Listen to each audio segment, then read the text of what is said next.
Alrighty, so okay, we are recording. So thank you, everybody. It is Wednesday, the 20th of October, Power Patients webinar. We have Dr. Michael Lovich, who is a functional neurologist. And as you saw, we have all sorts of information to share with you regarding his practice. He has a really cool practice, both in the West as well as on the East Coast. And functional neurology addresses a whole host of things, not just specific for traumatic brain injuries, but specific to the central nervous system. So with no further ado, I'm going to let Michael go ahead and introduce himself and his clinic and how this is different for people with brain injuries. And then we'll have our typical Q&A afterwards, and we'll take it from there. So Michael, thank you for coming.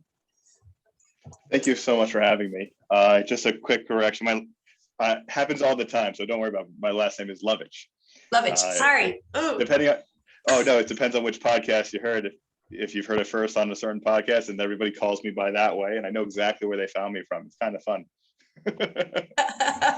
So when I was putting together this presentation, I was trying to figure out what would be the best to serve your population. And so I think what we're going to try and do is just give an overview of what we do as a clinic, why we think we're different, or why we think we're the same, where we fit in the larger clinical picture. We don't want to come across as we're the people with all the tools for all situations, because that's not reality, and we're all living reality and working our way through it. So I feel like we have to give respect to all the different parts of healing from a brain injury, or especially for caregivers of people who have brain injury. It's definitely not, it's not simple. It's all about context. It's all about the individual and what they're currently going through and how you approach it. And I'm going to get more on that later, of how we can use one approach to create a very individualized program. So you'll see right here the title, Improving Brains Through the Functional Approach. You'll notice I didn't use the word healing. I didn't use the word creating more performance, and I didn't use recovery, because what we do from our perspective and where it works the best, it's not like we are creating healing. What we're doing is we're taking the brain where it is, where you are right now, and we're improving it from that point on. From that perspective, it's why we're able to have results with patients who might not have had results in a bunch of other areas.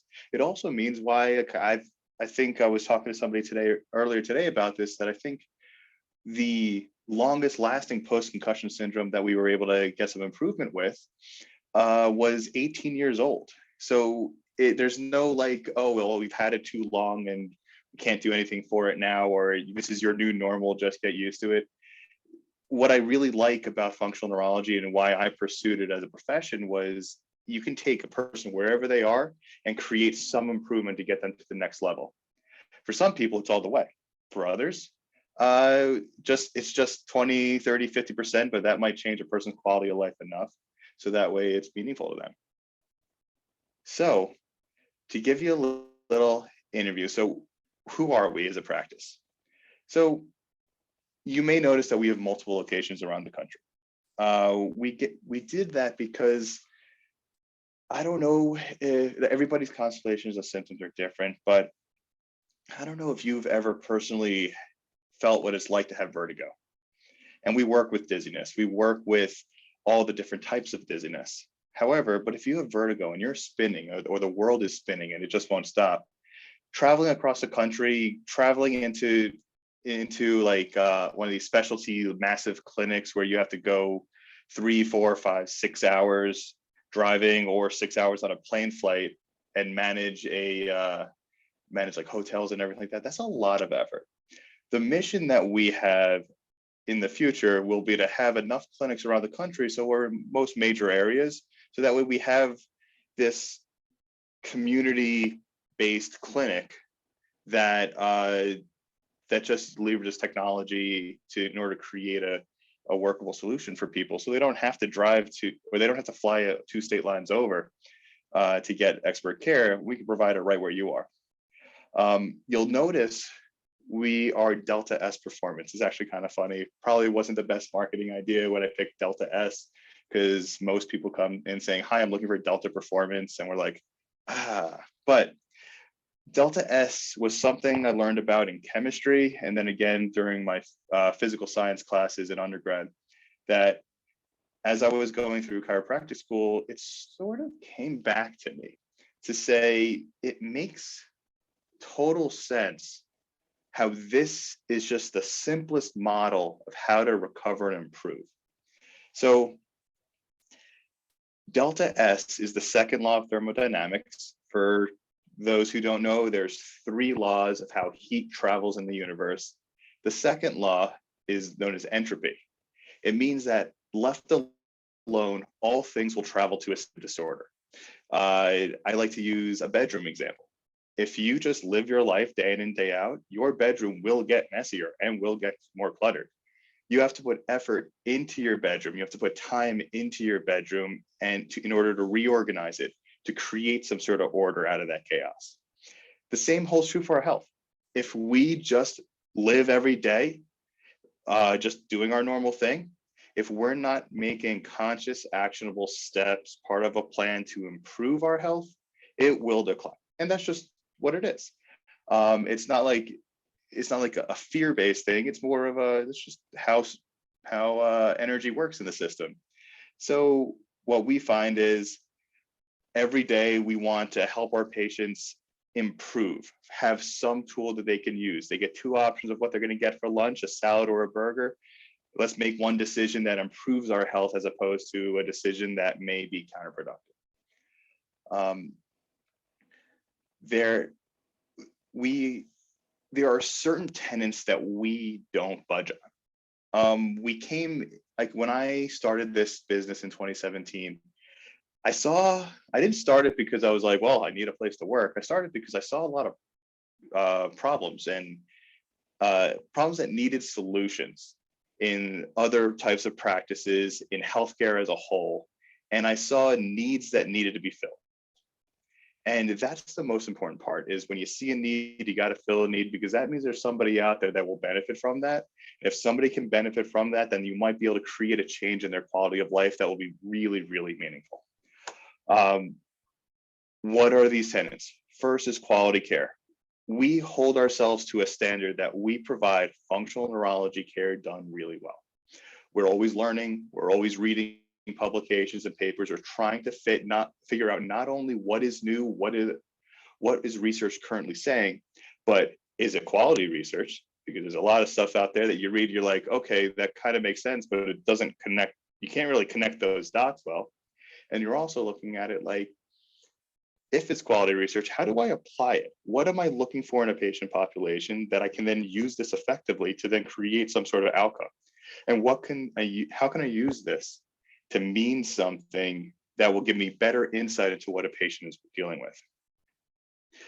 And our second tenet is being informative. Quality info from a patient-centered approach. That's just kind of how we interact and how our communication style is. We're not in this game to we're here to help people.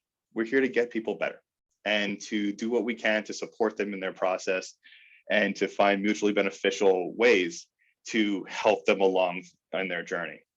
And part of that is by not taking advantage of patients. That's a big deal for us, because you can always hear about bad reviews. You can read bad reviews online, but we find that there are certain things that we should keep cognizant, especially because the populations we work with, the brain injury populations, the people with cognitive decline, it's very easy for miscommunications to happen.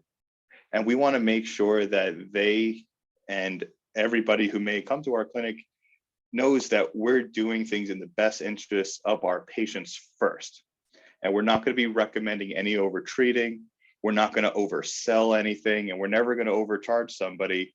You'll find that even just our pricing structure there's 3 options of what charges are. There's no everything changes based off of every little thing we do that day. We also use a very collaborative approach. You'll notice that on our website, we are currently developing our website into a much larger monster, where we're going to have a lot of good quality information, evergreen content, where when you're searching and reading things on the internet, you'll be able to come to our website and not just find stuff that is coming out of our mouths, but people who we think should also be listened to. We're still working on a name for it at this point in time, but I think I'm going with like the curated mind or something like that, because the whole point is when you're going through Google and you're trying to figure out, well, where's the good information? What should I be reading? How do I know if this is applying to me? Hey, if I've already done a ton of school to be able to get through a lot of the details that most people don't have the time or are struggling to get through, I'd like to be that person to guide people through it, to say, okay, this is the good stuff to read. This is the foundation. These are the building blocks to know. In addition, this also means that we have to have a good network, because we don't claim to treat everything and we don't claim to be the experts in everything. We know what we know, but most importantly, we know what we don't know. So you'll find at all of our offices, and coming soon on our website, you'll see an extended care team, which are the practices that we often collaborate with, most often like a functional medicine psychiatry clinic, because there are some complex situations out there for patients, and we want to make sure that patients are getting the best opinions available to them, the most educated opinions available to them. And we spend a lot of time communicating with those doctors and communicating with those collaborative partnerships to find out, okay, here's what we think is going on. What do you think? How do we put our minds together to get a better approach for the patient? I already brought up before, being personal and modern, so we don't lose the small business feel and touch, but while still having locations around the country. And then the reason why I didn't say healing and the reason why I didn't say performance, because it's about function and performance. Life is about what you can achieve, not getting used to the struggle. And too often we find patients call us up and like, well, I can deal with it. But then my question is, what are you missing out on? So in our offices, we use a neuro rehabilitative model or a sports rehabilitation model. You'll find that it's not just passive care. We're not just saying lie down and we fix you. This is an interactive experience, because we want to get you to a point where your brain is able to do things on its own. We also have virtual care and telehealth using functional medicine and functional nutrition. And we have partners that we work with. When you have something more specific that needs to be worked on, we kick you over to those people, so that way you can get the best care possible, even if it's not from us. This is what I was saying before, we're developing a ton more information on our website. We're going to have a referral map so the rules for getting on this referral map are going to be people that I personally have been to their office and have seen them interact with patients. And if I think that they do a quality job similar to what we would offer in our practice, I'm going to put them on the map. Then what do we see? Now, I know most of the people through Power patients are suffering from brain injuries, but I know there's also people who do not have quote unquote traumatic brain injury. There's a lot of people that just have neurological symptoms going on. And when you're working with the brain, it's all shades of gray. And it just depends on what part of the spectrum that we're dealing with. So we see general neurologic cases. We see neurodevelopmental cases like kids on the spectrum or focus issues or your learning disabilities. We see neurotraumatic injuries, non-traumatic brain injuries is a big one, more moderate to severe traumatic brain injury as well. We see a lot of dysautonomic patients, especially post-infectious. People have POTS, people have vasovagal syncope or some sort of autonomic sympathetic parasympathetic imbalance. And we also work with neurodegenerative populations as well. And we're coming out soon with a monthly yoga hour-long class in partnership with a yoga therapist that's geared towards helping educate people and give people exercises that help with cognitive decline. So keep an eye out for that. So who are we? This is the current team. We are all highly skilled doctors. We are chiropractors by license currently, and we are all trained in functional neurology. We have done our board certification or are board eligible through the American Chiropractic Neurology Board and have done our education through numerous places. We all start off with the Carrick Institute, and I've moved on and done functional neurology seminars in a couple of other places as well. But the one thing that's really important is what makes our team special is that we're based in research and data. We're not going to do things because I heard it worked from some article random on the internet. We're going to do things because we think that they're actually going to help.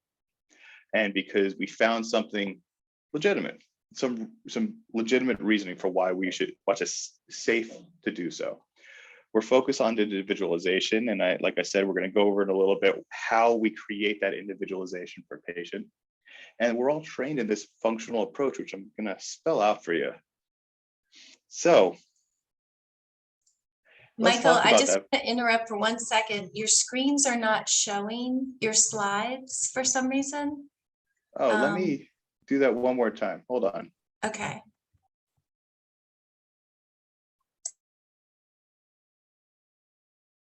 Are you seeing it now?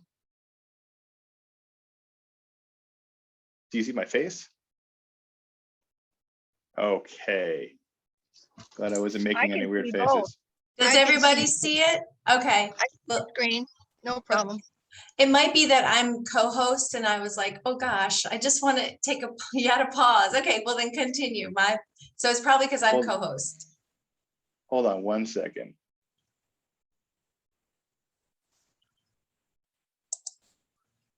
Can you see this now? I got it. Mm-hmm. Okay, everybody's good? Yeah. All right, so the functional neurological approach, I'm going to give everybody the breakdown. This is my intro description that I learned from my mentor.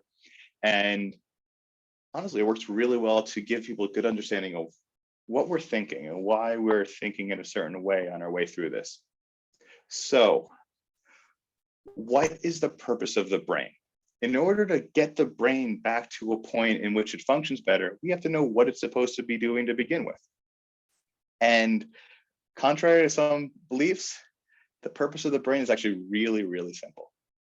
It's there to answer two questions.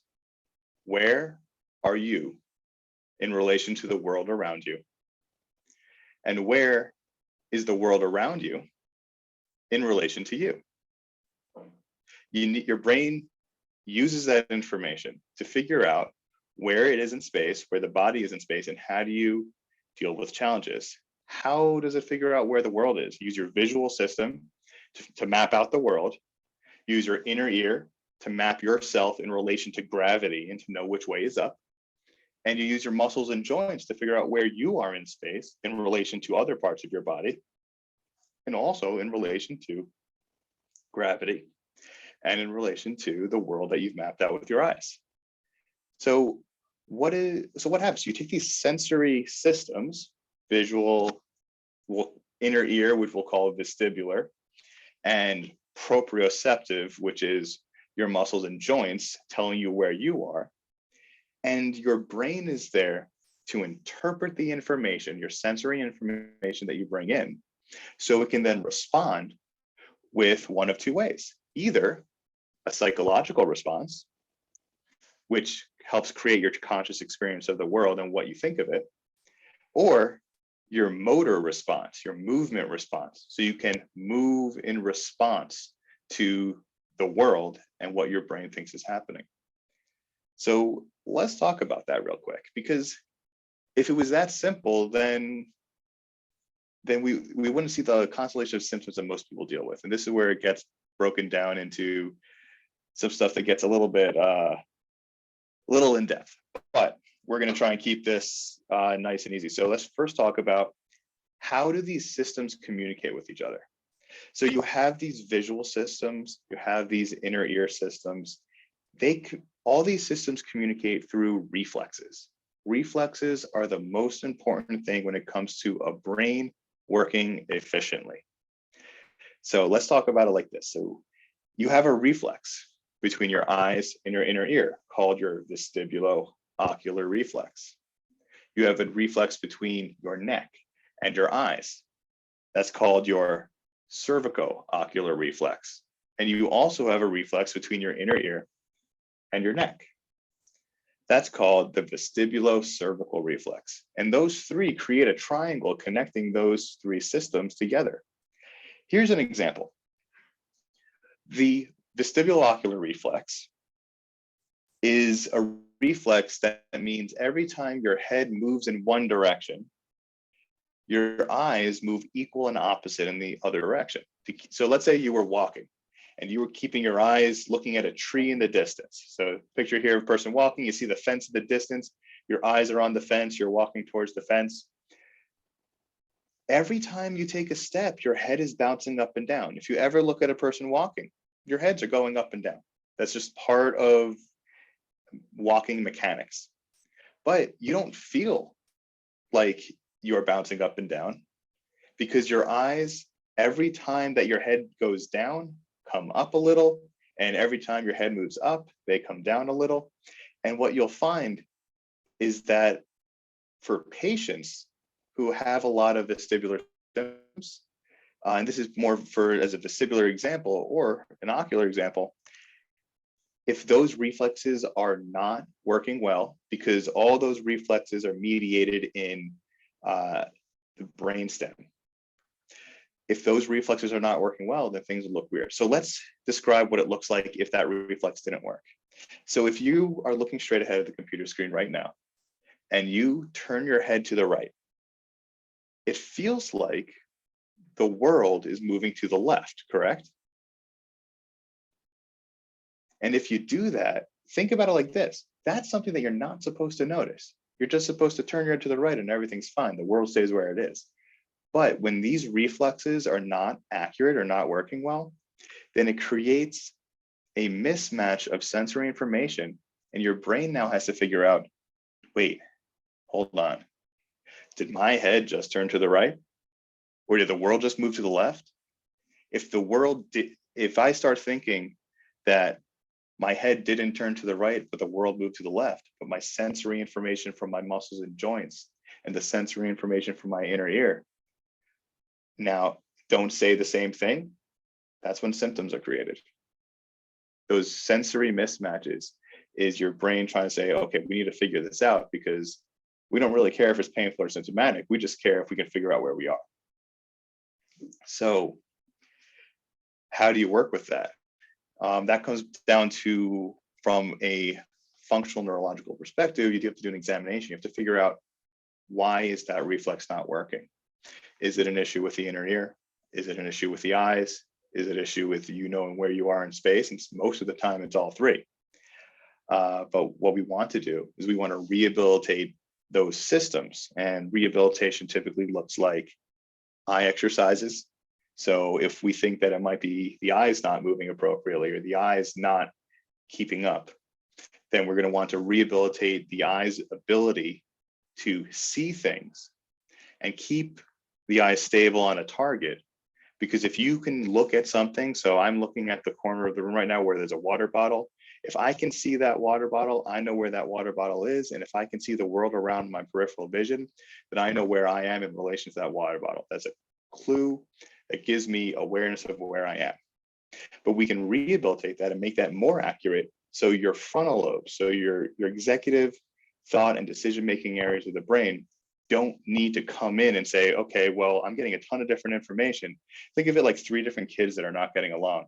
If mom has to come in and take care of the misbehaving kids, nobody's having a good time and mom's pissed off. So that's what happens with your frontal lobe. So if you have all these sensory systems not working together, your frontal lobe is pissed off now because it's got to work way more than it should have had to anyway. It's just trying to read a book after work. And so now you have the symptoms associated with an overfiring frontal lobe. What does that look like? Anxiety. But also, and what does it look like after the excitation part, after the excitement is gone? Anxiety will turn into depression. And we're talking about clinical anxiety and clinical depression, not just I'm sad today. We're talking about like physical, mental exhaustion. That's a sign of frontal lobes doing work for other parts of the brain that it shouldn't have to deal with. So that's a quick example of how things change with injury and dysfunction. I want to make sure there's time for questions. So on the next slide, if you want to, we have a bunch of locations across the country. If you have any questions about anything, feel free to reach out. We have 5 locations in New England. We got New England sandwiched right now. We have Providence, Rhode Island. We have the South Shore in Braintree. We have Cambridge and Boston. We try to stay above and below the Charles because that's a pain to cross. And then we have Hampton, New Hampshire.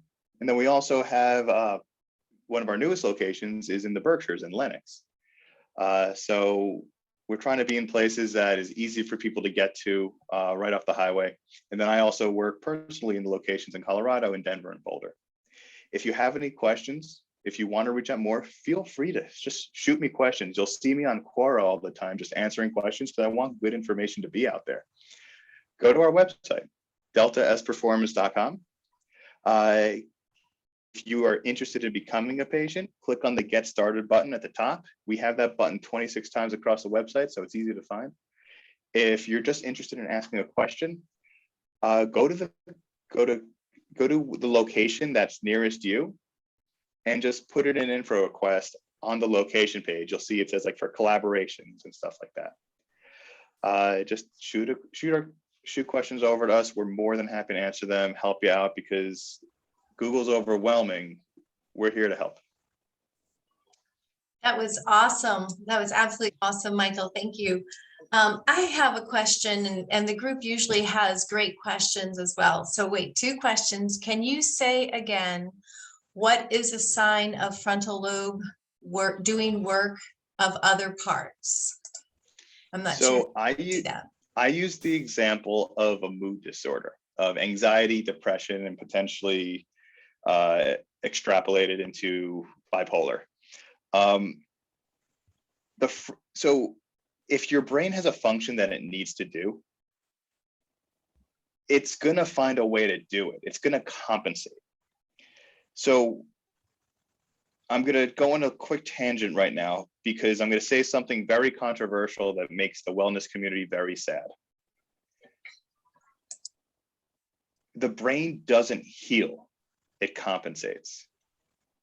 The brain is made up of a lot of different cells, and each cell has a function. And when those cells get together with their functions and make little teams and create circuits, those circuits have more complicated functions, and it integrates everything. When you get a brain injury and some of those, and you have a concussion, some of those cells stretch out and become inflamed. The way your brain heals isn't by those cells just healing magically. The way your brain heals is it creates a compensation for the job that it's trying to do. It's a very function, active steps taking oriented organ. So if you have the function of the brain, then where I'm going with that, let me make sure I'm answering the question right. So if your brain has a function that it needs to do and the reflexes that make it happen on its own aren't there, then it's going to use the frontal lobe to take over for it. What are signs that we're looking for to make it look like the frontal lobe is overfiring? We can easily see that by just measuring the reflexes of the brain on a basic neurological exam, seeing if there's asymmetry side to side, and seeing if there's seeing if those reflexes are actually accurate. Not can they get the job done, but are they smooth, efficient, and accurate, not requiring too much energy. What does it look like when your frontal lobe is doing too much work? First thing. So first thing is it looks like the frontal lobe's getting tired because it's working too much. Brain fog, chronic fatigue. Those are signs of frontal lobes taking over the work for other parts of the brain. I use the example of a mood disorder because if your frontal lobe is now taking over for other parts of the brain that are supposed to be doing the work on their own, it's like having a group project. If you have 3 people in the group project that are supposed to be helping out, and then you get that one person who's like, never mind, I'm just going to do it myself, then that person is going to get stressed, right? Because they took all the work on themselves and they're looking back saying, well, those people aren't helping. Well, what if we got those people to help better? Then that person doesn't have to take it over, doesn't get the stress. The idea is anxiety physiologically is not, it honestly doesn't even have to do with serotonin. That was debunked like 10 years ago, 15 years ago now, I think. Anxiety specifically isn't a neurotransmitter problem. It's a structure in the brain problems, a structural problem, which means that those areas, structures in the brain are just firing excessively too hard, and that the conscious experience that you have is that now, because those areas are firing too hard, the conscious experience you have is the stress, the anxiety. Because how many times if you've personally suffered from anxiety, how many times have you been anxious and then like a couple hours later, maybe after you had a nap or had something to eat, you're like, why did I make a big deal about that? That wasn't actually that big of a deal, but for some reason you had this big mental block at the moment. We're seeing why it wasn't necessarily because of the environmental stressors. It was more your brain's ability to cope with what you're with. So your brain's ability to cope with the challenges that it receives. Does that answer the question? All right, moving on. Do I do brain mapping QEEG? I'm looking into bringing it into the future, but brain mapping QEEG only looks at the surface structure of the brain. You can't see anything brainstem from it. So it's good for measuring waveform activity of the surface area of the brain. And I don't even think they differentiate between occipital lobe and cerebellum, because I've been looking for a system that might be able to do that, because that's a big deal to me. Because they're just like saying, okay, well, this area just has a little more electrical activity. Do we send people for neurofeedback? Sometimes, yes, but it depends. The main thing is when you're dealing with any sort of brain injury, like so the best example I've heard of recently is when you think of you take a big head of broccoli and you grab it by the stalk and you whip it around. The damage isn't going to be at the trees on top. The damage is going to be at the structural stalk itself. So if you want to measure where, physically, we know that there's going to be more implication of damage from a brain injury, you got to measure the functionality of the brainstem more than the surface areas. That doesn't mean that QEEG can't give good information, but we want to make sure that we're giving a full picture. We're not just being reliant on a single modality and single treatment, because then when you only have a hammer, everything looks like a nail, and that's not patient-centered. All right, can you describe what treatment modalities you have access to in your clinic? So our clinics have a couple different treatment modalities. Our biggest one that every clinic has is clinical knowledge and experience and a solid education in vestibular, ocular, and cognitive rehabilitation.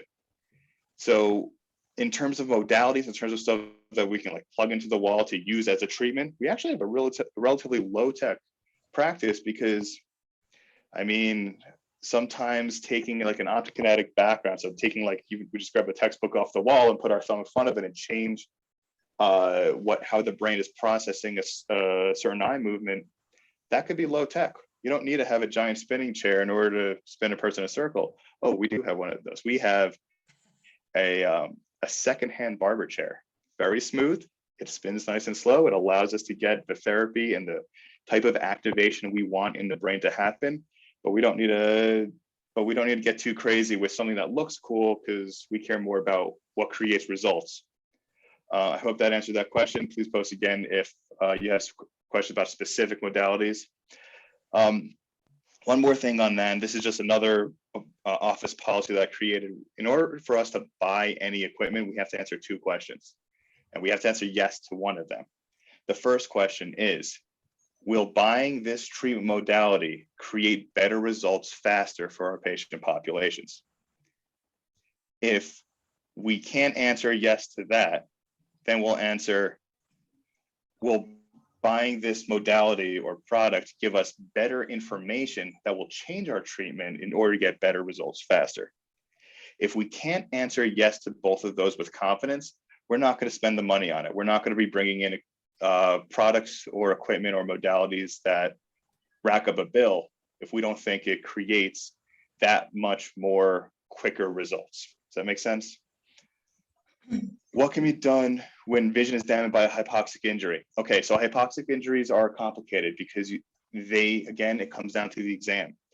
What parts of the brain suck the most oxygen and need the most oxygen to function are the densest parts of the brain. Center of the brain, you're talking about midline cerebellum structures and even middle and some lateral cerebellar structures. And you're also talking about your basal ganglia, think of the basal ganglia to give the so simplified as being close to wrong, but it's not wrong yet answer. The basal ganglia is your gas pedal, brake pedal of the brain.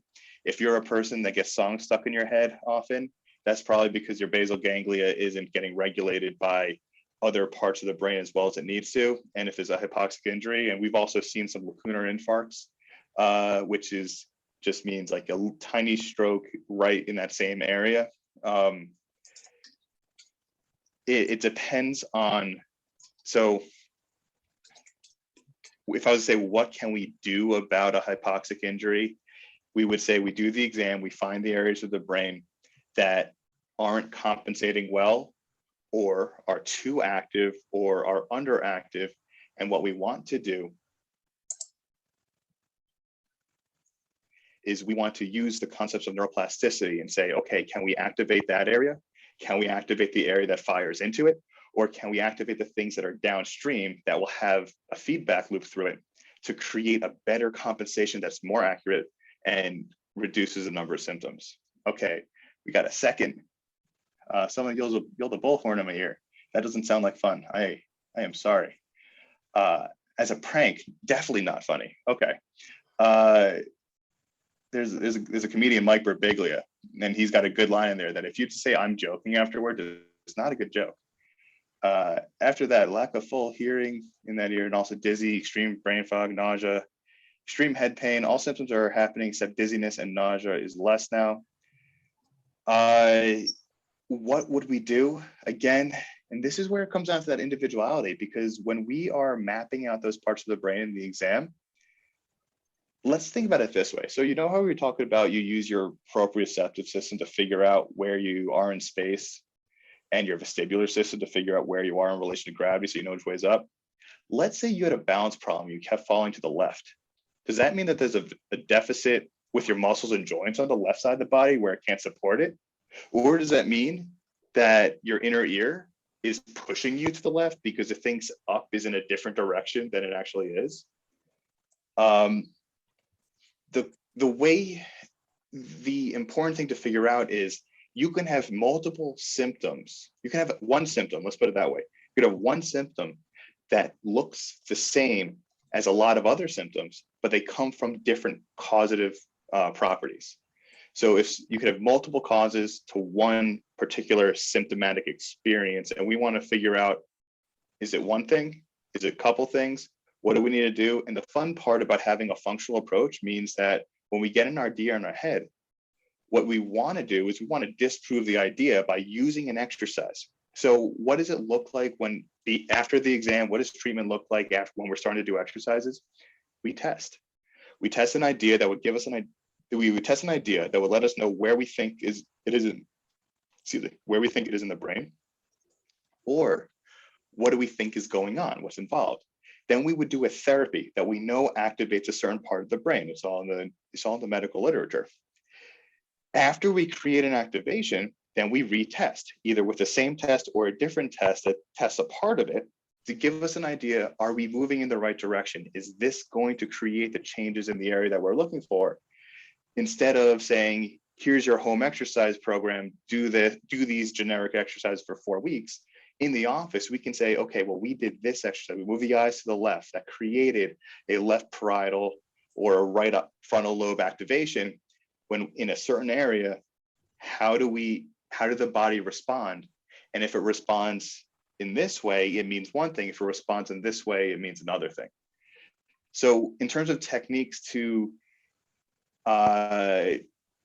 help with pain and dizziness and to help with symptoms, it all depends on what your brain needs. It's that individualized approach that I can't even say everybody gets exercise A, B, or C, because most often one of those exercises won't be appropriate for the patient, and we need to make sure that anything that we do gets the patient better, quicker, and faster. That's the goal. What's the intake process? Our intake is 2 hours long. It is, again, just click on the get started. We call out, we have a 30-minute consult. We want to learn about your case just as much as we want you to learn about how our process works. The way it works is it's a 2-hour intake, and we test We do a full neurological exam. We use some goggles that measure eye movements. We use a balanced force plate to measure balance. And we track those data points to get it and use that information to get a good idea of what to rehab. We say 2 hours, but it also includes a home exercise program. But again, the home exercise program varies completely on the patient and what they need. Do we use hyperbaric oxygen or check endocrine systems? Yes, and yes. Hyperbaric oxygen is great depending on where you are. I will refer to hyperbaric oxygen. We just don't have one of those things in our office yet. I think they're like 20 grand each or 15 grand each. We find that if a patient has an oxygenation system issue, and if we find if there's or something tangential to it, yes, we will highly recommend oxygen, especially here in Colorado when people are potentially living in altitude. Checking endocrine systems. Here's the fun thing. So we think of endocrine systems, simply you can also talk about the hypothalamic pituitary adrenal axis or the hypothalamic pituitary thyroid axis. A little tongue in cheek, I'll make this comment. You have a lot of practitioners that are so hyper focused on the thyroid or so hyper focused on the adrenals that they forget that 2/3 of those two axes are hypothalamic pituitary, which are both involved with something called the circuit of Pepez in the brain, especially if you're having some sort of sleeping issues or something going on with circadian rhythm. It's easy to get lost in the rules that people make of cortisol is always a stress hormone or too much cortisol is always bad. It's not about, when you look at these markers, yes, we know compared to the average American, are these markers high, low, in the middle, or trending high or trending low? But that doesn't mean that you as an individual person is going to react poorly to that number. Like, remember they used to have I think cholesterol numbers used to be double higher than what they are now, because they just lowered them arbitrarily. But that doesn't mean that a person whose genetics runs a little higher with no issues whatsoever needs to be on Lipitor or something like that, or some sort of medication, or red yeast rice, because I probably shouldn't have said Lipitor because out of my scope. I apologize. But the idea is, yes, we check those systems, but we check those systems if we don't see the normal changes that we do with our rehab. And we will notice and see normal changes within 3 weeks, usually 2, but I like to give us a little bit of wiggle room. The fun part about functional neurology is if you're doing it right and we're hitting it and we don't find more complications along the way, we usually see significant results in under 2 weeks. For example, I had a POTS patient that I just did a case study on. She came in with 14 years of POTS, positional orthostatic tachycardia syndrome. If you don't know what that is, basically what happens is she'll be sleeping at night and all of a sudden her pulse would spike, or she'll be walking around and her pulse would spike and she'd faint and fall to the ground. So she came in, and I think, what were we at? 18 days later, we were able to reduce her symptoms by 74%.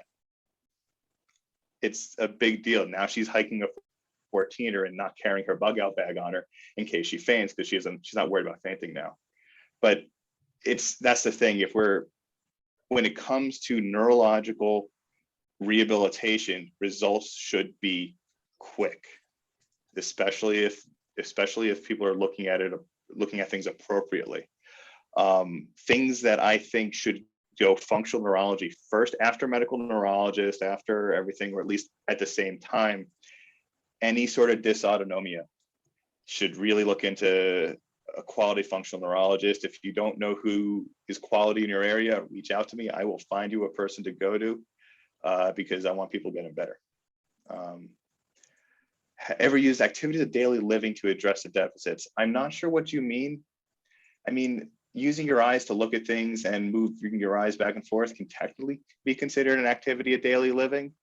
I try to make things fun for patients, where if they are an athlete and they have to do a certain move in a sport, I will use maybe a squat and a push or something to mimic the activity that they're trying to do. But Stephen, if you don't mind, please elaborate a little more on what you mean by activities of daily living, so I could properly address that question.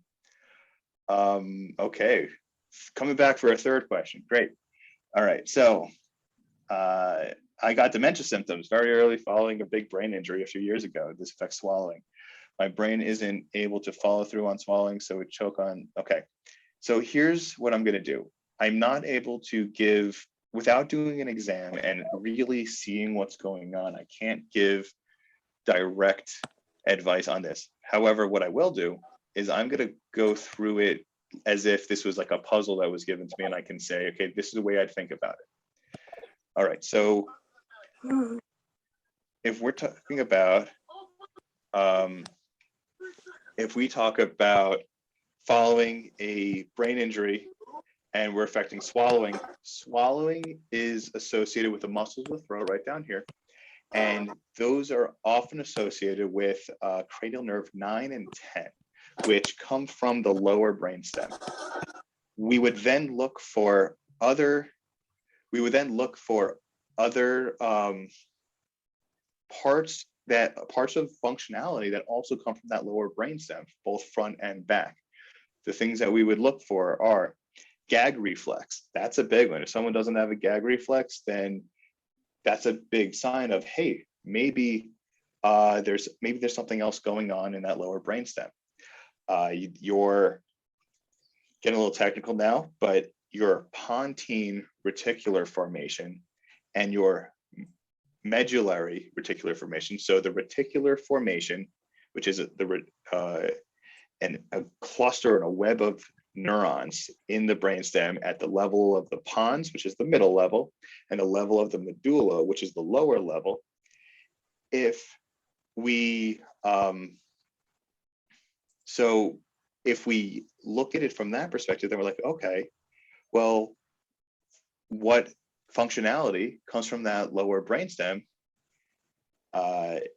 Reducing sympathetic tone. So when we do our vitals, so with blood pressure and pulse ox, and when we look at pupil changes, that is all going to be related to functionality of that lower brainstem area. And if we see things that are trending more sympathetic, then we can reasonably assume that the parasympathetic activity that comes out of that area may not be firing as high as it needs to. If we compare that to the swallowing, then we can say, okay, these things are starting to link up. Let's start doing some rehabilitation processes going through that deal with, that's what I'm answering right now, the swallowing part. We have to look at other parts of the brain that are also associated with swallowing. And if we can test other areas that are tangential to the part of the brain that controls swallowing, then we have an idea of, can this be improved? Which is always a question. Like sometimes people just want to figure out what it is. Parasympathetic activity comes from a couple of different areas. Easiest one to think about is the lower brainstem, the medulla.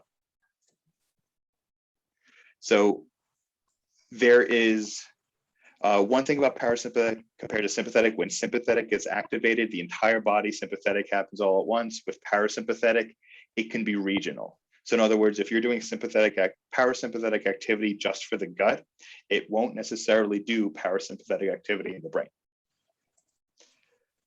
Which is why, again, I'm going into the nuance. That's what the functional approach is about. It's about someone crazy enough to try and find all the moving targets, line them up and be like, okay, this is where we're going to try doing a therapy.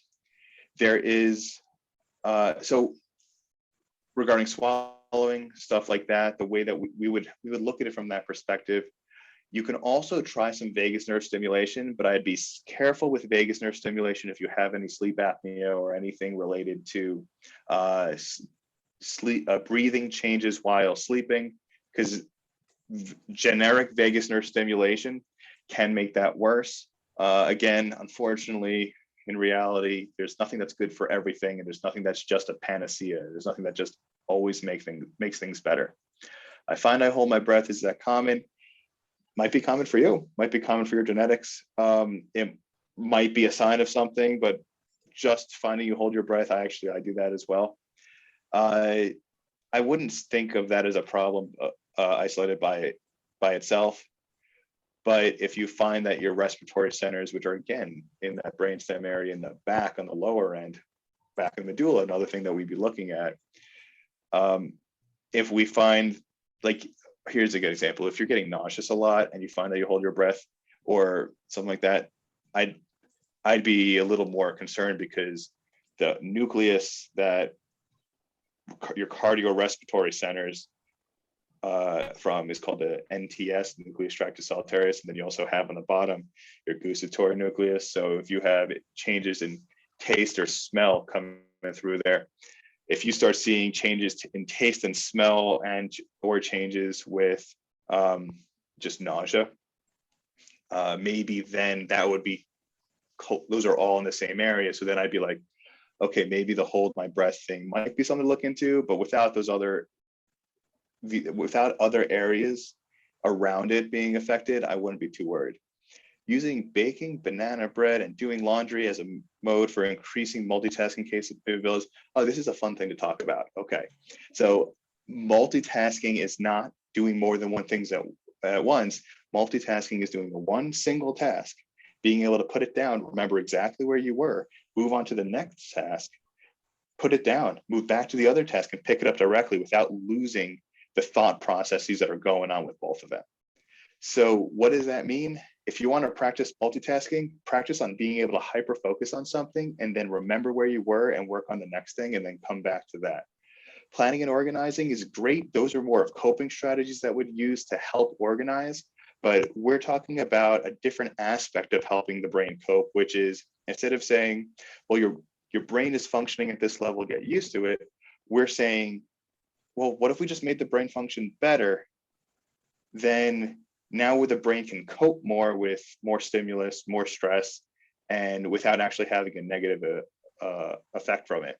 So I think that they're both great. I'm definitely a planner and an organizer, but I also still work on my own brain to be able to make sure that the level of planning and organizing I can do is partnered with making sure my brain is firing on all cylinders appropriately and sustainably, which is important. You don't want to fire too hard and then tire out. If you can do sustainable, it's called frequency of firing of the brain, like a sustainable high frequency of firing, which means it's firing well, it's firing good, but it's doing it sustainably. So you don't get that anxiety process that I was talking about before.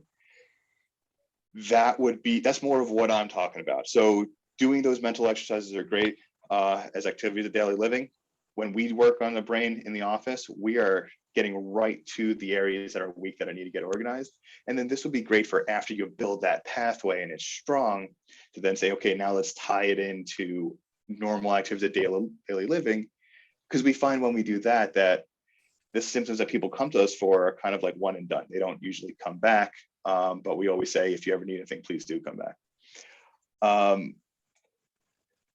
Cool. I don't remember which response you're celebrating, but thank you. I hope it was good. I hope you're enjoying it.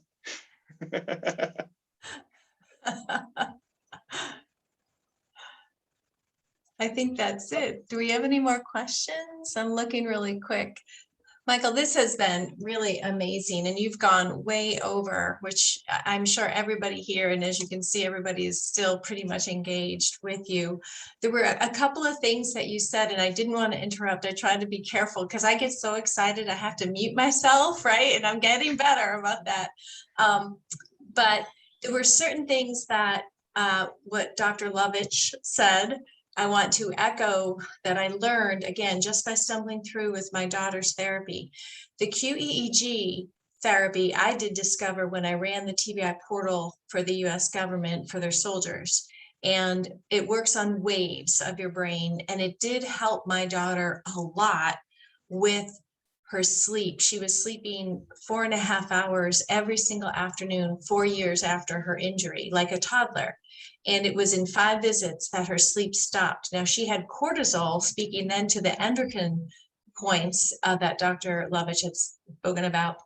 her cortisol, which is part of that hypothalamus part, etc., was 3 times the level of our normal ones that we should all be, quote, normal, right? But it was also inverted, which led to this chronic fatigue, which also, when you're that tired and you're doing tons and tons of yawning, your brain needs more oxygen. So he's threading the needles with all these different ways that they can take a step back and look at you holistically. So I really do applaud how well you really approach each patient, uniquely, as well as from a really good holistic point. You're able to identify these different parts of the brain. So, and I have to also, go ahead. Our job is to be the quarterback, because the thing is, functional neurology isn't a treatment. It's a framework of understanding how the brain works that we then fit all the other things into it. Now, if we don't provide the treatment, we're going to send people to where they need it if we think that they need it according to what we're finding. Because the thing is, just a good, solid bedside exam can be just as good for figuring out and correlating with what was found on QEEG can be really, really powerful in figuring out what's going on. There was a paper that came out, I think it was 5 years ago now, that showed that improvements were made on QEEG just from doing eye movement rehab. So the idea is, I'm big into testing, so I get more data about what's going on in the brain, but that doesn't mean, and I'm also big on putting things in context so that way people aren't spending money in places that may not be the highest probability of success. So while we do refer to for neurofeedback, there are studies that show that just doing eye movement rehab, which we can do quickly in the office, may also create some sort of necessary beneficial effect. But I will never tell anybody that a therapy is not good for anything whatsoever, because if it's still around, it's good for something. We just have to figure out the appropriate context in which to use it. And so with that, I have to follow up, because he had this great perspective, right, everyone, about if it's not getting patients better faster, if it's not really doing this functional work for the patients, he doesn't want to bring it into his clinic. But I have to give a plug for the app. This is when he saw the app, he was like, holy cow, we could actually start a trajectory of patients. So he is going to work with us exclusively in how we now will create these therapeutic models based upon injuries for patients. So, I'm super excited with him. He's got a dynamic practice. I also liked how you mentioned you refer to psychiatric. So does that include like cognitive behavior therapy as well too? Do you have a relationship with them? That gets fun. So CBT versus talk therapy versus there's a couple other therapies out there. So when you're talking about the limbic system, now for those who don't know what the limbic system is, like 23 areas of the frontal lobe and parts of like the subcortical area, so deep in the brain and surface of the brain in front, that are associated with something called the limbic system, which is your brain, where your brain's emotionality and where your emotionality comes from. And you'll find that, okay, so remember I was talking about the basal ganglia earlier as that rhythm and that rhythm and timing mechanism. It's also that gas pedal, brake pedal. And I said that if you get something stuck in your head, like a song stuck in your head, potentially there's some dysfunction going on there. But let's say that instead of being a song stuck in your head as a motor function, let's say we have a thought stuck in our head that's a stressful thought, or something that that's like in our mind that we just can't get off of. Like everybody's got a friend that you're having a conversation with them, and they bring up a point and they're talking about it, and then all of a sudden you're just like, hey, okay, we're good. Let's talk about something else now. And then you change the subject, and then like literally 2 minutes later, they're back on the same subject because they can't get off of it. So that has to do with the basal ganglia interacting with the limbic system and that emotionality connected to it. And you can rehabilitate that. You can actually improve some dysfunction in that system. But when it comes to cortical activation, there are differences, and this gets kind of complicated. It's impossible to know on a person without actually working with them for a little bit. Everybody has a dominant hemisphere. Everybody has a non-dominant hemisphere. And I'm not saying that everything is purely hemispheric, but with this particular case, it works pretty well. if your non-dominant hemisphere is, let me make sure I get this right, because sometimes I go too fast and I mix it up. If you're non-dominant, it depends on if your dominant hemisphere is right or left, and it has nothing to do with handedness, and it's nothing to do with Broca's area, which is like where your speech is, which is mostly on the left for most people. If your dominant hemisphere is dysfunctional, or your dominant hemisphere is struggling, that's going to be a person who feels like they're suffering and lets everybody know about it. They can't get out of it. They can't get out of that loop of feeling that suffering and telling everybody about it and feeling like it's constantly on their lives. But I'm sure everybody else has some friends that they're like, you know what, you probably got some depression, you got some anxiety, and they're like, nah, I'm probably fine. That, and they don't notice it. They don't really notice the changes. They're not living in it. They're not suffering from it physically and personally at the same level. That's usually deficit of the non-dominant hemisphere. And depending on where the deficit is, one will actually work really, really, really well with cognitive behavioral therapy. And the other one works really, really well with more of a talk therapy approach. One is about getting out of your head and into your body. Those are the people who are like, their mental health is going to the gym and doing a really hard workout.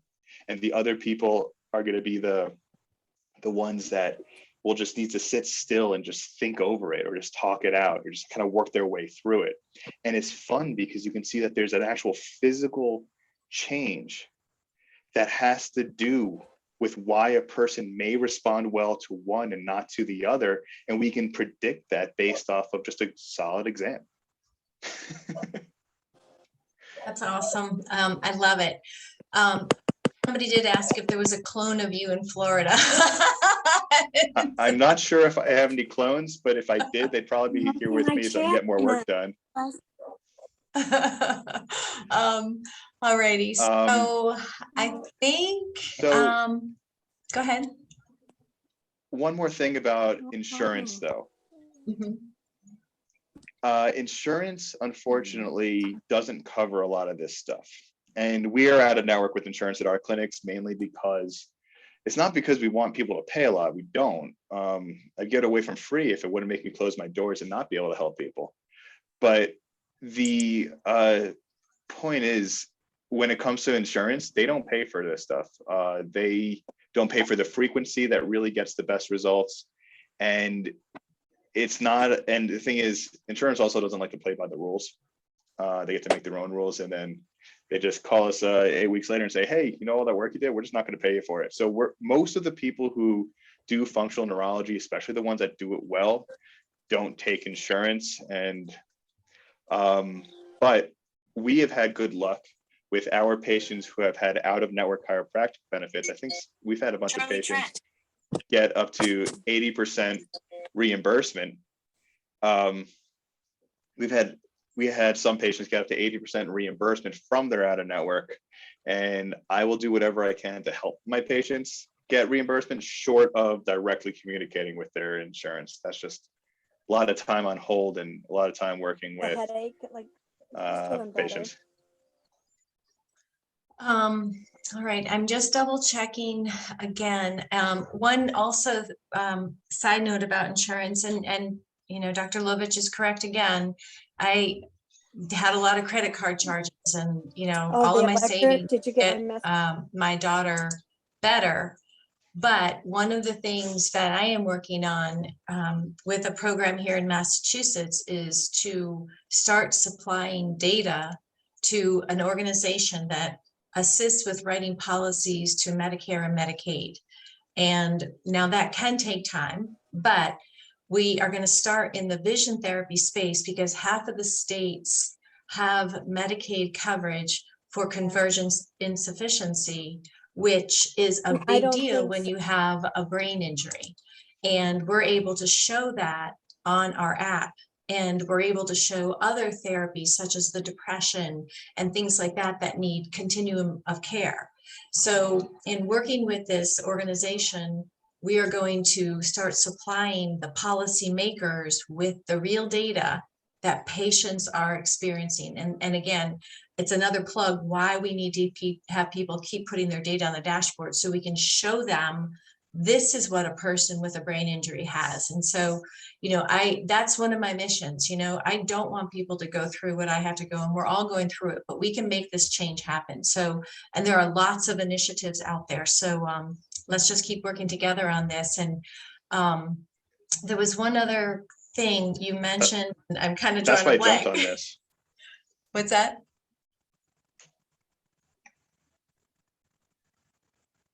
That's why I jumped on Power of Patience, though. That's why I jumped on Power of Patience, because honestly, that is what needs to happen. Miracles and miraculous stories and getting people better is great, but that doesn't create policy changes. And in order for anything organizational to happen, we need to have data showing a logical correlation and a causation that some therapies that are being provided have an actual benefit and can be paid. So unfortunately, it's not happening now, but it can help future generations, because people are going to still will still be getting these injuries in the future. And if we can provide better therapies out there that will be covered by insurance, that's the goal. Mm-hmm. And I think that's it for, let's see, internet. Did you answer the remote intake and remote treatment to take Medicare? So Jay, yes, Dr. Lovich does not take Medicare. It does not cover these services. Do you do remote intakes? That was a question. I'm not sure. Oh, sorry, I must have missed that. We tried doing some remote work over the pandemic, but you know what? We found that our results were not what they were when we were doing in person, and it was still the same amount of time being spent. We weren't able to charge less for it. I didn't feel like it was an appropriate situation for a patient to be paying out of pocket for not our best work. So if you're in Florida, I have colleagues in Florida that I recommend. Just go onto the website, and instead of clicking to get started, go to that Colorado location and click on that and say, hey, I'm just trying to find somebody in, like, give me your town or something like that, and I will find you somebody. It may be a little bit of a drive. I was just speaking to somebody who's in Tallahassee, and the closest person that I found that I was like, you know what, this is the person that I would send you to. They got to drive like 3 hours over a little bit north of Jacksonville. But the goal is, let me post my website again. And also, everybody, don't forget, we'll put, when we have the replay, and we post the replay link as well in all the social media, but I do the direct email.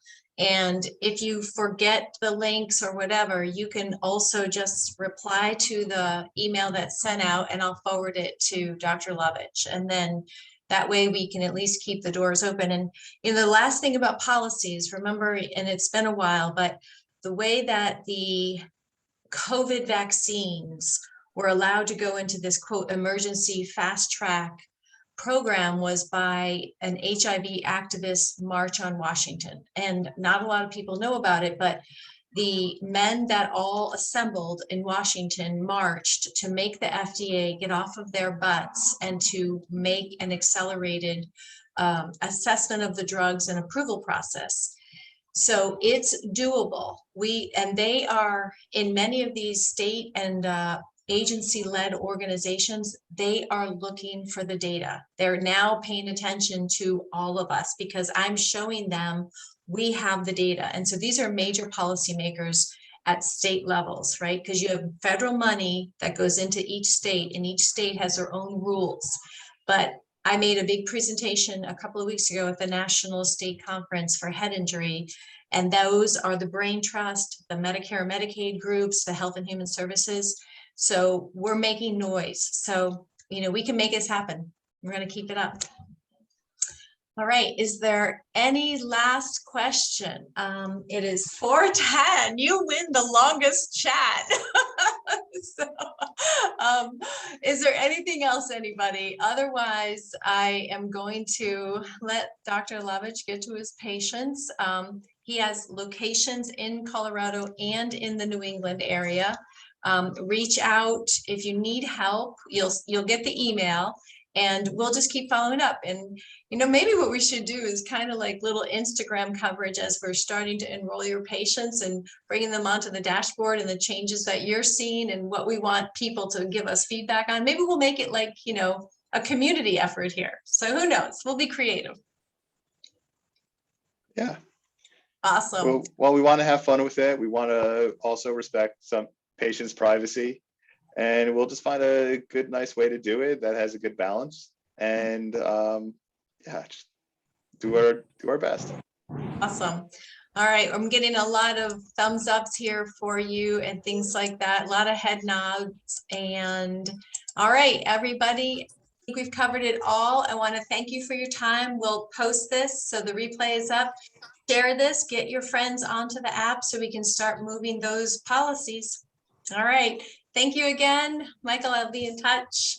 Have a great day, everybody. Thank you. Mm-hmm.